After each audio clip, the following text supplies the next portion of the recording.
find where I find my clients or they find me, and where you can find them too without getting your boobs out on socials. All right, I am not anti-marketing. Heck, you are listening to me on a podcast right now. Welcome back, Super Freak. I just know I get asked this question inside of my group training programs all the time, and I thought it might be really fun to just share it on the podcast and see if you like it too. I know that for folks with businesses like mine, coaching and creative entrepreneurs and just creatives in general, when you're working very closely with people and sometimes you're their secret weapon, or sometimes it's not really about having a public relationship, or maybe you're just starting out, it can feel like you have to have all these like systems and structures set up before you're allowed to do your work, right? Like you need a website, you need an email opt-in marketing and all that stuff. And it's very difficult to stand out when you have to write about yourself, and it can feel like you're just falling in line with the system and structure of what everyone is doing and how it's supposed to be done. And then you start to wonder, how do I stand out in a crowded marketplace that's just getting bigger, full of more and more creatives and creative entrepreneurs and coaches at the moment? Now, it's just not the case that you need perfect marketing and a website and everything handled in order for it to work. And so I'm going to go into a little bit of a riff on how I think and how I've been trained to think and how I train my clients to think as well. And then I'm going to tell you a bunch of different places where I have found and created clients, and where you can too as well, in the hope to help you see how much closer you are to everything you want than you can possibly imagine and how it all works.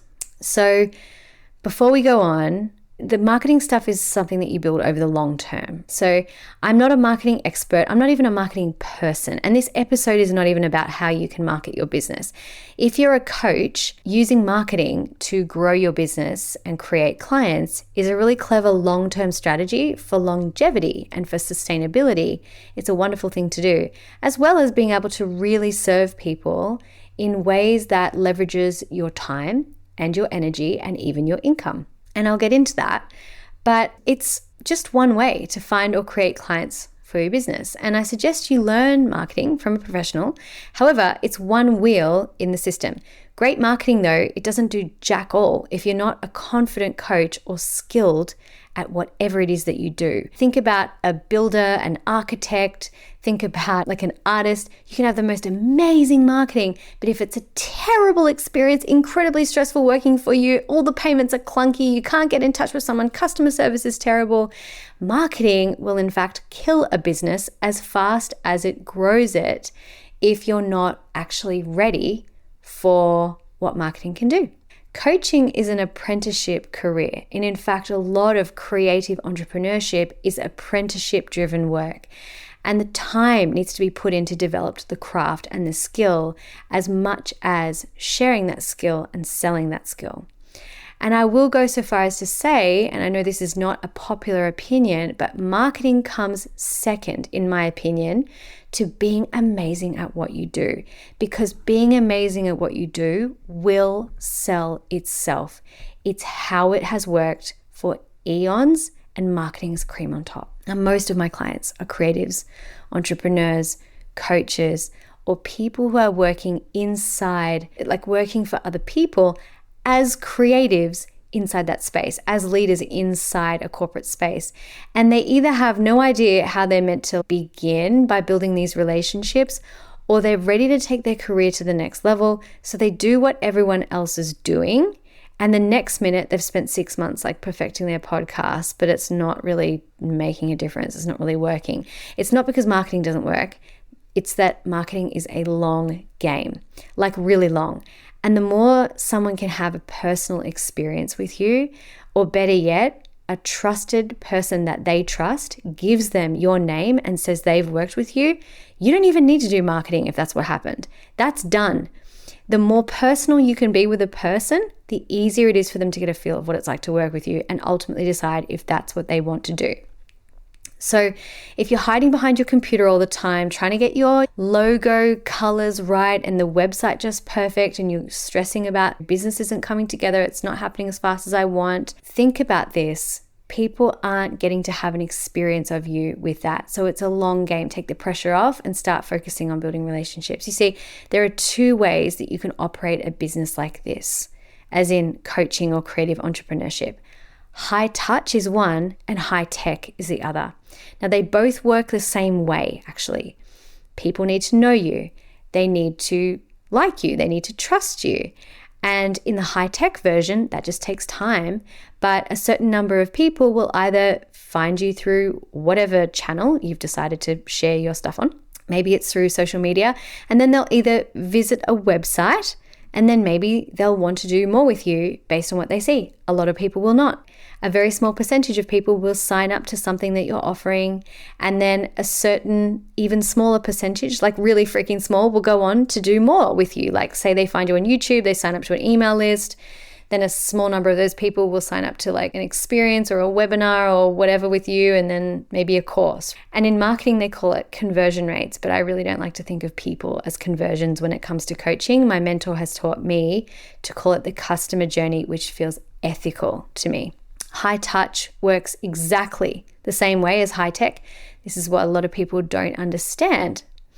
It's just as it sounds. It's just more high touch. So many of the folks I work with have an aversion to marketing, and they want their businesses to be more high touch because they have issues with visibility, or they don't want to use social media. It just feels too much for the nervous system and whatever. That's perfect. And having a high touch business is so beautiful and so easy and really suited to some folks. But you have to be willing to be with the very high touch feelings of rejection that come with the fact that not everybody will become a client. Just like you don't see everybody who visits your social media and goes, that person's not for me, or you don't see everyone who visits your website and doesn't like it. You do know when you're tracking and paying attention to how many people you're talking to or meeting or having conversations with about your work or your art or your business, it can feel so close to home because it's high touch. There's a higher sense of feeling of rejection if someone doesn't want to work with you. And it's no different to if you were in a high-tech business. It's just that you can see it a whole lot more, which is a good thing and a negative thing. And I'll show you why in a moment. So no matter how great you are, it's still a matter of only a small number of people that you meet will wind up in a seat at the table of your coaching practice. And I'm going to use coaching practice as an example in this episode, but please know, and I'm going to give you an example of my dad later on, this is for anyone in creative entrepreneurship. Okay, so let's see how the numbers example applies to a high touch business. Okay, let's say you go to a party and you meet a bunch of people. Say you meet 10 or 20 people and you get talking to a few of those people through the night, like a normal person, by the way, not like a client hungry creep who can't wait to hand out their business card. You're just making small talk, right? And then in that experience of having small talk with people, even though just about everyone that you speak to asks what you do for a living, by the way, if you hate that question, it's okay. You don't need an elevator pitch. You're not pitching, you're conversing. Maybe out of all those people, maybe just one person winds up asking you more about what you do for work. Now, think about this. This is how it works in social situations. Not everybody cares. Not everybody's asking what you do because they care. They might be asking because you're in a social situation and it's a question like the weather, like travel, like it's a thing people just ask, but they don't necessarily care. So you have to understand in a high touch business, there's a paradox. You've both got to be aware that this is how a high touch business begins the conversation of working with potential clients, but you've also got to be unattached as to who those people are and when they become a client, which is something that a lot of people find very, very difficult, especially when they start to feel the pressure is high financially or cash flow is tight.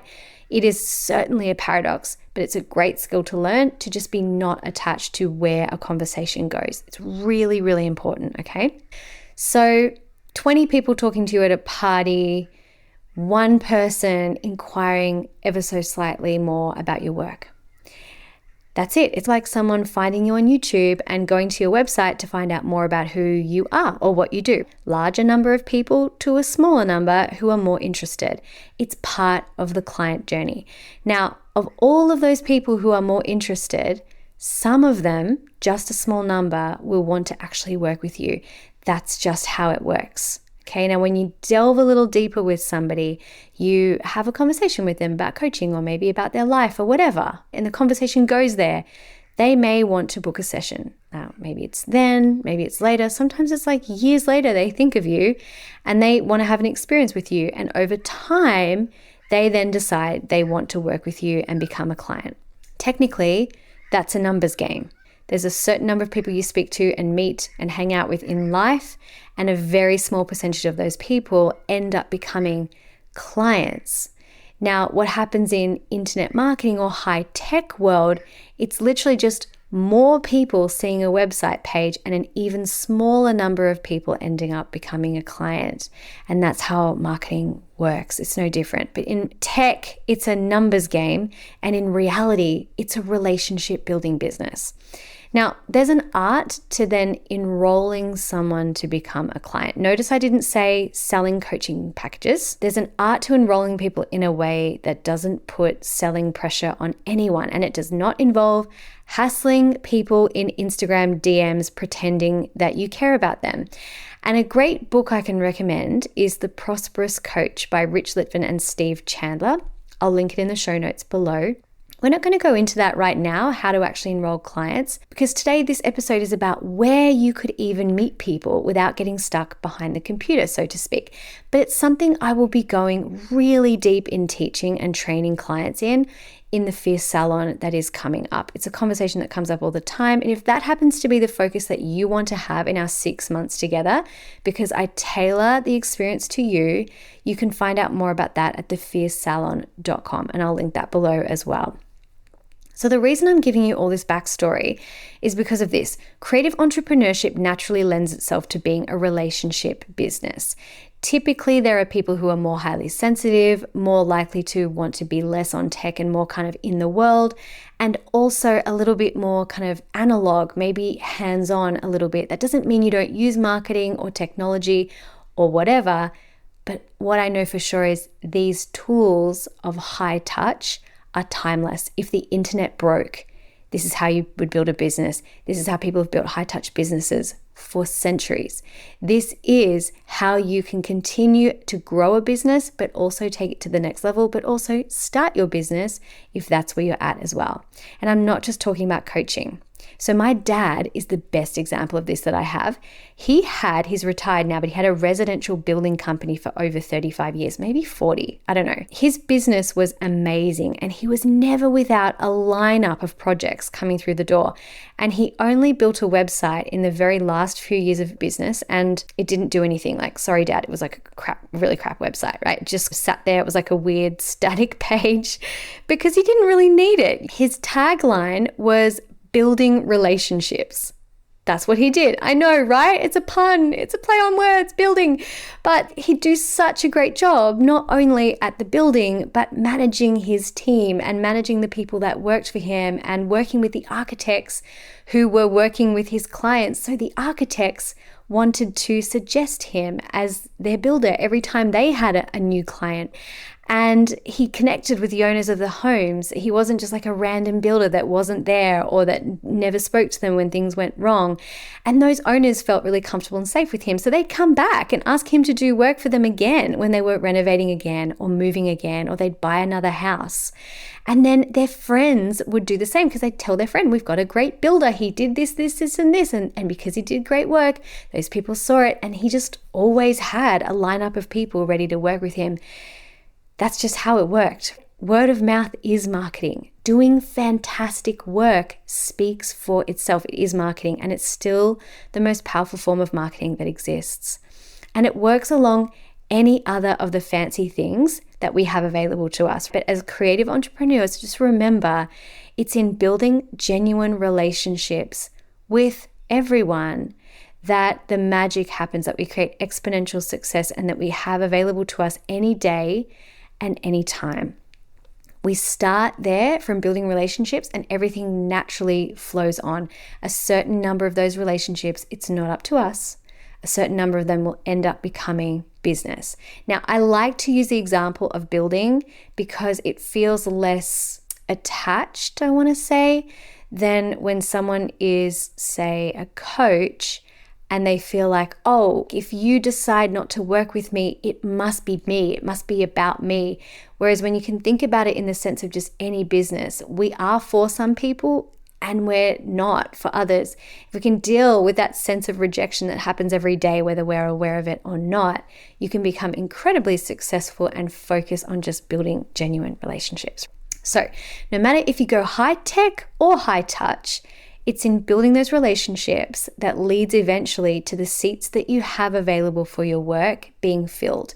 Whether that's walls to put canvases on, whether that is clients in a media business that you run, whether that is you're a coach, whether you are some form of artist or writer and you want to sell your work, it starts with building relationships, okay? Now that we have that out of the way, I think it's going to make more sense when I tell you that literally your potential clients are everywhere and it doesn't matter where you actually meet them. I'm going to share some stories of how I've met clients and created clients in the past, and hopefully you'll see what I mean, because people get really caught up in like, where do I meet high-end clients? Do I need to go to the most expensive gym in the city and like hang out and make pretend friends? You can do that. Of course, it's going to depend on where you hang out naturally, but don't you think it's a bit weird and strategic? I want to highlight something to you. It can be a lot more natural than that. So I am super conscious of things when they just don't feel genuine. Even if there's an inkling of strategy behind it, it just feels completely weird. And that's why there's that paradox that you always have to have when you're building relationships, that you don't become too attached to where the relationship goes. You just don't be a dick, basically. Be a good person, make friends with people, have fun, and let the rest happen from there. Pardon my French, but I'm passionate about this. So I say this to my clients a lot. You really have to experience this to comprehend it, but let's go. So I'm going to give you a few examples. This is how I have created clients before. The first one, number one, is new friends. So my version of networking is this, right? I go and have fun. I do things that seem interesting to me. I have zero interest in going to networking events. They are like the worst for an introvert like me. And if I meet people while I'm out doing fun things that I just genuinely want to be doing, and I'm there and we talk, great. So one of my early clients was someone I met who was a fellow Aussie at a conference that I attended in New York. And this is just one example of many people who've ended up becoming clients over the years. We were part of a small group of Aussies and we all met up for lunch at this conference thing, and we all just had a laugh. And we stayed in touch as friends. And about a year, maybe two later, she was going through some stuff and she asked if I could coach her. Now that happens all the time. And I want you to know, I have no problem with coaching friends. Maybe I should make a podcast about this, but it's really about setting boundaries and having clear agreements and expectations. I do believe you can coach your friends. However, you have to know this. I never become friends with someone in the hope to become their client. That shit always comes out in the wash. It's gross, it's creepy, it's weird, it's sickening, and you cannot actually fake that. So please don't ever strategically try to become friends with someone. That is the weirdest thing I've ever heard. And I literally mean it. People find this really hard to understand sometimes because marketing seems so strategic. But literally, if you just go out and meet a whole lot of people, naturally some of those people, a small percentage, will want to know about what you do because they're looking for what you do. And you don't have to sell it to them. You can just give them an experience. And some of the people that you give an experience to will end up becoming clients. That's just how it works. But you have to understand how to not be weird. And the first thing is make friends, but don't expect it to go anywhere. Okay, number two, friends of friends or friends of family. Now, sometimes I've actually given away free sessions to people I know and love. And I remember in the very beginning of my business, I reached out to 5 friends and I told them I was at the beginning of my business and I said, you have told me that you want to work with me on this particular thing. I want to do it with you. I want to do it with you for free, but because I'm starting my business, how would you feel about whenever you think of someone, just sending 5 referrals my way? They don't have to be in any time frame. They don't have to be anyone in particular. But if you think of someone who you think might love my work, can you send them my way? They're like, of course. So sometimes it's been an actual setup like that where I've given them an experience. We've had clear boundaries and expectations and agreements. And then within the next couple of years, a few people from those people have come through my doors. I met a lot of clients that way. So sometimes though, it's because friends of mine, they just know what I'm up to, and the people that they know need something I have to give and they refer me. And I'm always very, very grateful for that. Sometimes it's because my current clients have referred me to their friends and to their family in person and online. Okay, so I do have Instagram, I do have social media, and sometimes it's because they've been like talking about what they're doing with me or something like that, that someone else in their community finds out about it. But often what happens is I'll be working with someone and then they're like, this is awesome. And they tell their best friend about it and their best friend comes and works with me too. Mentors, number 4. Okay, so that was number 3, clients have referred me. Number 4, mentors have referred me to their students and colleagues.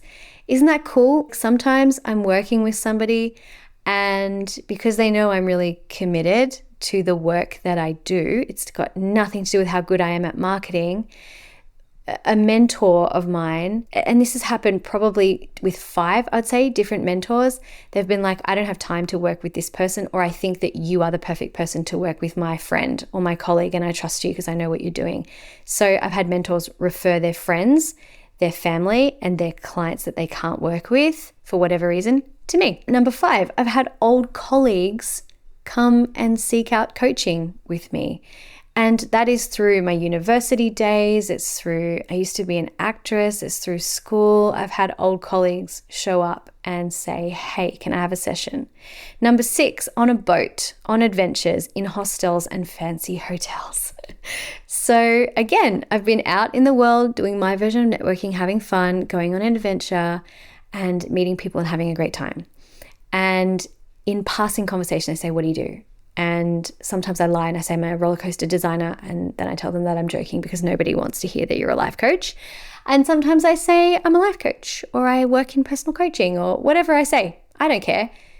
They'll either go and seek me out or ask more about it, or we don't talk anything about what it is that I do.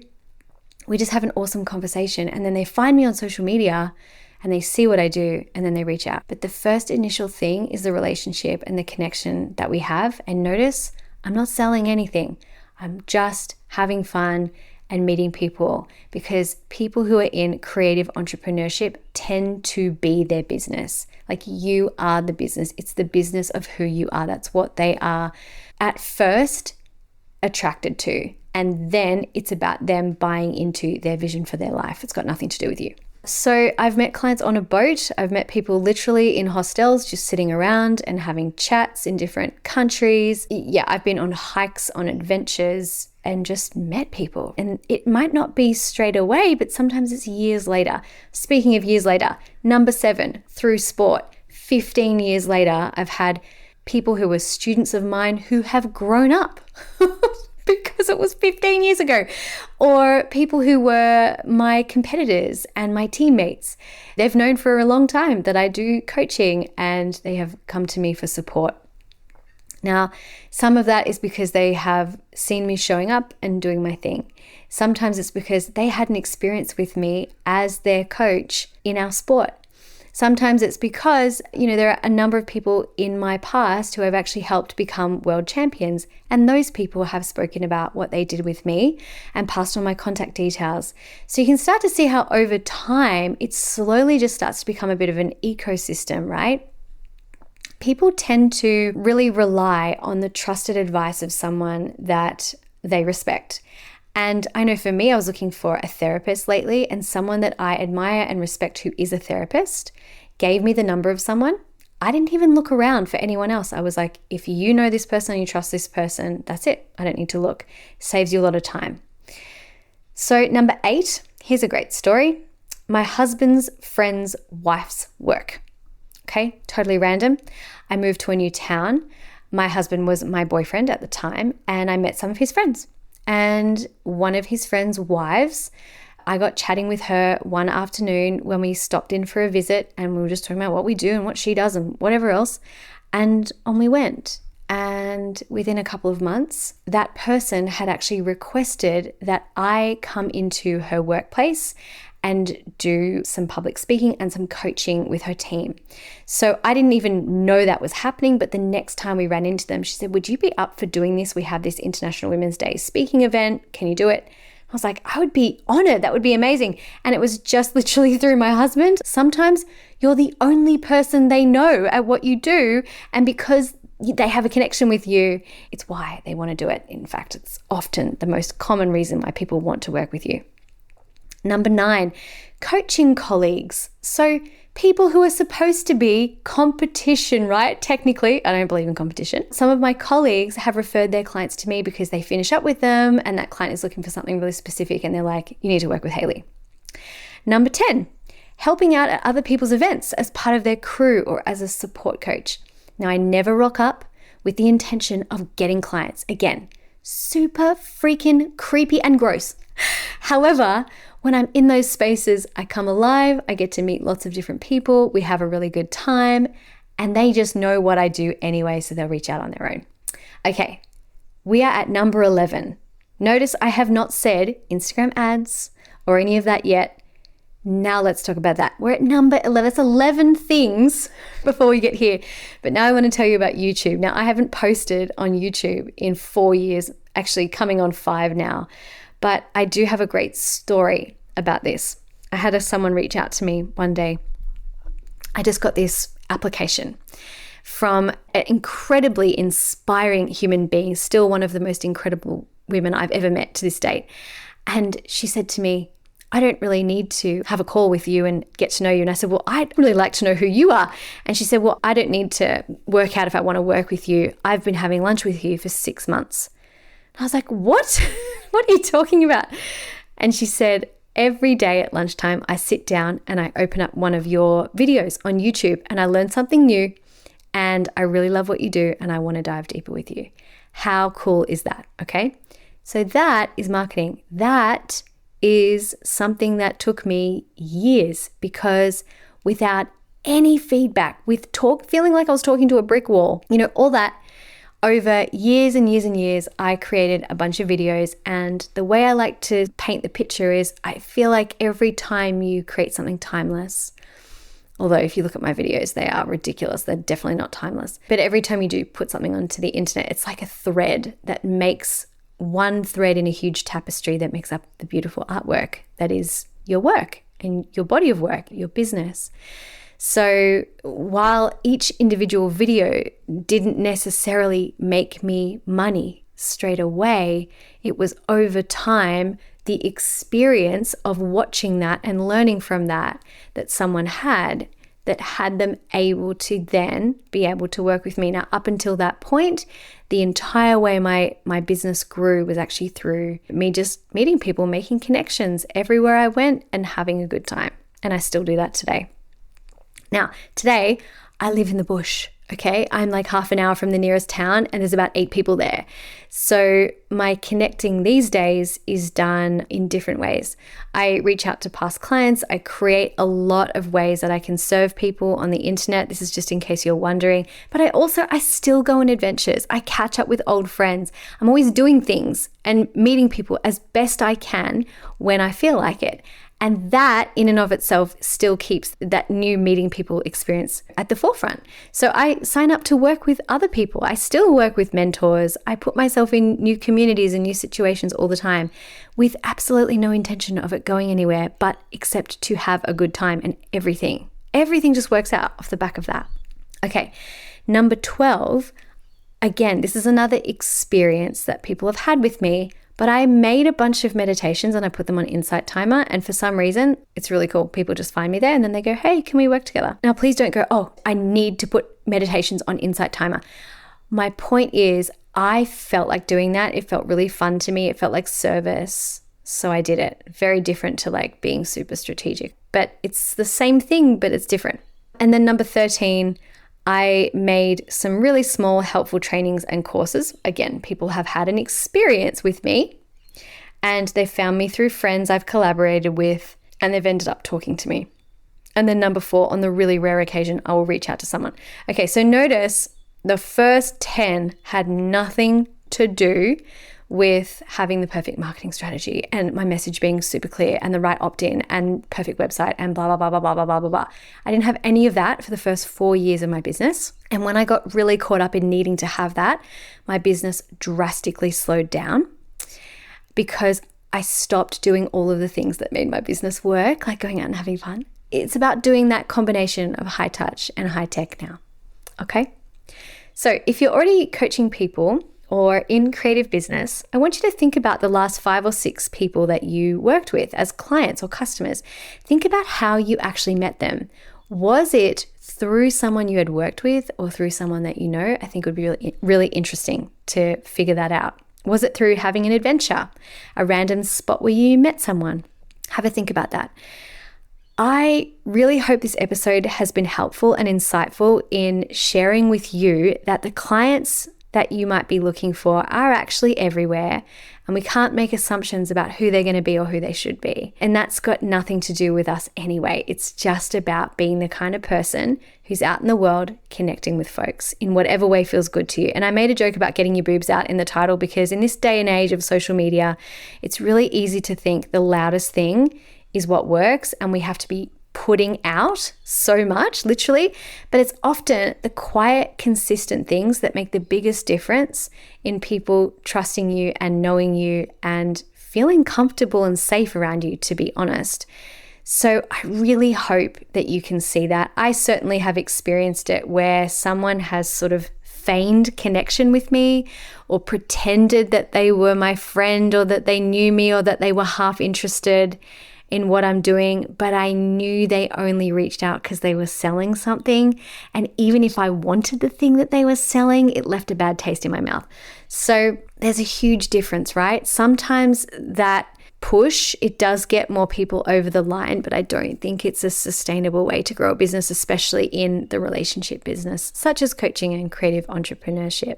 So I hope this helped. I hope it has given you some food for thought. I hope it has helped you see that it's not that there's a very specific gym in the center of London where all your dream clients are hiding and working out and just waiting for you to show up next to them and randomly be on the treadmill, but it's actually just everywhere. In your life, you get to meet a bunch of people, and eventually people do want to work with you because that's just the nature of it.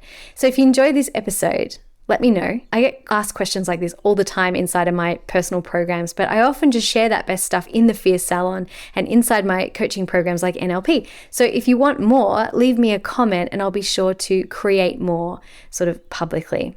So thanks for being here. Thanks for listening. Remember, everything you want is so much closer than you think. So stay curious, stay open, and go have some fun. See you soon. Hey, before you go, if you loved this episode and working on building relationships and creating clients in interesting places is something that you would really, really love to learn and go deeper on with me, I invite you to come and speak to me or check out the Fierce Salon. This is a 6-month group training program where your goal is tailored to you. And if client creation is something that you think you could really use some support with, we'll be going deep into that. It's not the only thing we do in this 6 months. It's incredibly laid, it's incredibly fierce, but it's certainly something that I help people with all the time. So make sure you reach out or check out thefiercesalon.com and you can book in to have a call with me. Enjoy your day. I'll see you soon.